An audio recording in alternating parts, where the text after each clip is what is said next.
சக்கையா இருக்குது, வெள்ளிப்பொருளாக இருக்குது. இதை தாண்டி இமாம்கள் சொல்லுகிற இன்னொரு செய்தி, யார் நாம் குர்பானி கொடுப்பதற்கு கடமை என்பதை நீங்கள் ஆழமாக மனசுல பதிய வச்சுக்கிடுங்க. இமாம்கள் சொல்லுகிற செய்தி, யார் யாரெல்லாம் இந்த குர்பானி கடமைக்குள்ள வருவீங்கன்னு நீங்க சிந்திச்சு பார்த்துடுங்க. சொல்லுகிற செய்தி தெரியுமா? பணம் மட்டுமல்ல, ஒரு 75,000 பணம் மட்டுமல்ல, அந்த 75,000 பணம் உண்டான அளவுக்கு உங்களிடத்திலே பொருள்கள் இருக்கிறது, தகுதி வாய்ந்த பொருள்கள் இருக்கிறது. ஜக்காத்துல என்னன்னா, இந்த தகுதி வாய்ந்த பொருட்கள், அசையா பொருட்கள் கணக்கில் வராது. ஆனா இந்த குர்பானியுடைய விஷயத்தில் உங்க கையில பைக் இருக்குது, உங்க கையில கார் இருக்குது, உங்க கையில வீடு இருக்குது, உங்க கையில பேங்க் பேலன்ஸ் இருக்குது, உங்க கையில கடை சரக்கு இருக்குது, உங்க கையில கடை பர்னிச்சர் இருக்குது. இது எல்லாம் ஜக்காத்து கணக்கில் வராது, ஆனா குர்பானி கணக்கில் வரும். இப்ப சொல்லுங்க, உங்கள்ட்ட ஒரு பைக் இருக்குது, ஒரு 75,000 மதிப்புள்ள பைக் இருக்குது, கடமை, ஃப்ரிட்ஜ் இருக்குது, வாஷிங் மிஷின் இருக்குது, இன்னும் டிவி இருக்குது. இதனுடைய பொருட்கள் எல்லாத்தையும் மதிப்பு போட்டு உங்கள் வீட்டின் பொருட்களுக்கு 75,000 ரூபாய் அளவுக்கு உண்டான மதிப்பீட்டில் உங்களுக்கு அந்த அந்த பொருட்களாகவோ காசாகவோ இருந்தால் உங்கள் மீது குர்பானி கடமையாகிவிடும் என்று இமாம் எனக்கு சொல்லித் தருகிற ஒரு செய்தியாக இருந்து இருக்கிறது.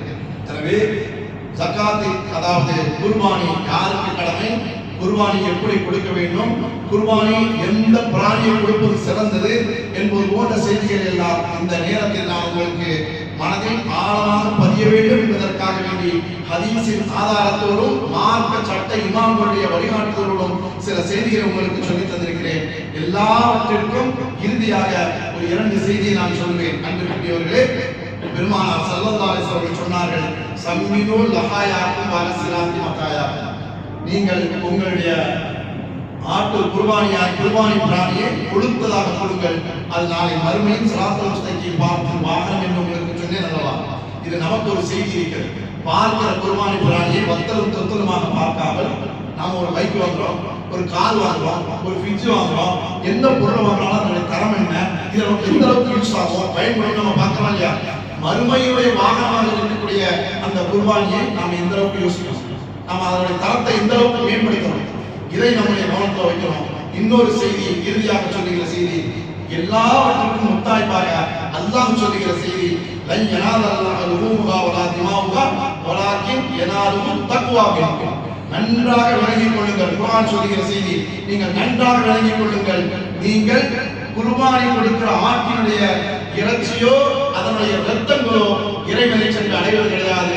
வலாக்கின் யனாலுஹு தக்வா மின்கும். உங்களுடைய உள்ளத்திலிருந்து எந்த மாதிரியான ஒரு உணர்வு, எந்த மாதிரியான ஒரு தக்வா, எந்த மாதிரியான ஒரு தியாக மனப்பான்மை, இது இறைவனுக்காக என்கிற எந்த ஒரு திருப்தி, இறை திருப்தியை பெற வேண்டும் என்ற நோக்கத்தில் நீங்கள் அந்த குர்பானி பிராணி அளிக்கிறீர்களோ, அந்த நோக்கம் தான் இறைவனத்தை சென்றடைந்து உங்களுக்கு நன்மையை தருவதை தவிர இறைச்சியோ இரத்தமோ உங்களுக்கு எந்த விதத்திலும் இறைவனை சென்றடையாது என்று இறைவன் சொல்லியிருப்பதனுடைய நோக்கம் கொடுத்துட்டு கறி மட்டும் வாங்கிட்டு வர்றது, அல்லது ஏதோ கடமைக்கு நிறைவேற்றும் என்று சொல்வது, பிராணியே பார்க்காமல் அறுத்து விட்டு தள்ளிவிட்டு முடிச்சு விட்டு வருவது, இது எதுவுமே இறைவனை சென்று அடையாது. உங்கள் உள்ளத்தில் இருக்கக்கூடிய அந்த தியாக மனப்பான்மை, அந்த கழுத்திலே கொண்டு வந்து கத்தியை வைத்து அறுக்கிற போது, நான் வளர்த்த இந்த குர்பானி பிரியாணியின் ரப்புக்காக என் காசை செலவழித்து நான் அறுக்கிறேன் என்ற தியாக உணர்வு இருக்கிறது அல்லவா, இந்த உணர்வு தான் இறைவனத்தை சென்றடையும். எனவே இப்படிப்பட்ட தியாகமிக்க குர்பானியாக நம்முடைய குர்பானியை ஆக்கிக் கொள்வதற்கு அல்லாஹ் அருள் புரிவானாக. அன்பிற்குரியவர்களே, அதே போன்று வருகிற புதன்கிழமை, அதாவது வருகிற வியாழக்கிழமை இன்ஷா அல்லாஹ் ஹஜ்ஜின் பெருநாள், 28ஆம் தேதி ஹஜ்ஜின் பெருநாள்.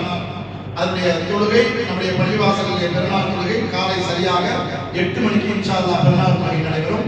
ஏன்னா நோம்பு பண்ணாலும் தள்ளி வைப்போம், இது குர்பானி தான் கொடுக்கறதுக்காண்டி சீக்கிரம் 8 மணிக்கு பெருநாள் தொழுகை நடைபெறும் இன்ஷா அல்லாஹ். அதே போன்று அதற்கு முந்தின நாள் அரஃபா என்று சொல்லப்படக்கூடிய ஒரு முக்கியத்துவமான நாள். நபிகள் நாயகம் ஸல்லல்லாஹு அலைஹி வஸல்லம் வார்த்தையிலிருந்து சொல்வதானால், உலகத்தின் 365 நாட்களில் சூரியன் உதிக்கிற நாட்களில் மிகச் சிறப்புக்குரிய நாள் அரஃபாவுடைய நாள் என்று பெருமானார் ஸல்லல்லாஹு அலைஹி வஸல்லம் சொல்வார்கள். ஒரு அரஃபாவுடைய நோன்பு பிடிப்பதன் காரணத்தினால் உங்களுடைய முன் ஒரு வருடம் செய்த ஒரு பாவங்களும் பின் ஒரு வருடம் செய்கிற பாவங்களும் உங்களுக்கு மன்னிக்கப்படுகின்றன என்கிற ஒரு நற்செய்தியை பெருமானார் ஸல்லல்லாஹு அலைஹி வஸல்லம் இந்த அரஃபா நோன்பு சம்பந்தமாக நிறைய செய்தியை சொல்லியிருக்கிறார்கள். எனவே அரஃபாவுடைய நோன்பு வருகிற புதன்கிழமை 27ஆம் தேதி புதன் புதன்கிழமை பகல் நோன்பு பிடிக்கக்கூடிய ஒரு நாளாக இருக்கிறது. நமது பள்ளிவாசலை இன்ஷா அல்லாஹ் வழங்குவோர் நோன்பு திறப்பதற்கான எல்லா விதமான நோன்பாளிகளுக்கும் நோன்பு திறப்பதற்கான ஏற்பாடுகளும் செய்யப்பட்டிருக்கிறது இன்ஷா அல்லாஹ். எனவே இது ரெண்டையும் கவனத்தில் வச்சுக்கோங்க. குர்பானியுடைய விஷயத்துல நான் வந்து நிர்வாகம் சொன்ன ஒரு செய்தி, அதாவது வந்து இந்த குர்பானி தோல்கள் வந்து நம்முடைய பள்ளியில வாங்குறாங்க. பல பேர் சில பேர் செய்யறாங்க, போய் போட்டு போயிடுறாங்க. சில போன வருஷம் போகிறதுக்கு சொன்னா ஒரு 2 குர்பானி தோல் சும்மா அப்படியே கடையில் முன்னாடி வச்சுக்கிறதாக நான் குர்பானி தோலை எங்க மதரசாக்கோ ஏதாவது இடத்துல அந்த இடத்துக்கு எங்க கொடுத்துருமோ இன்ஷா அல்லாஹ்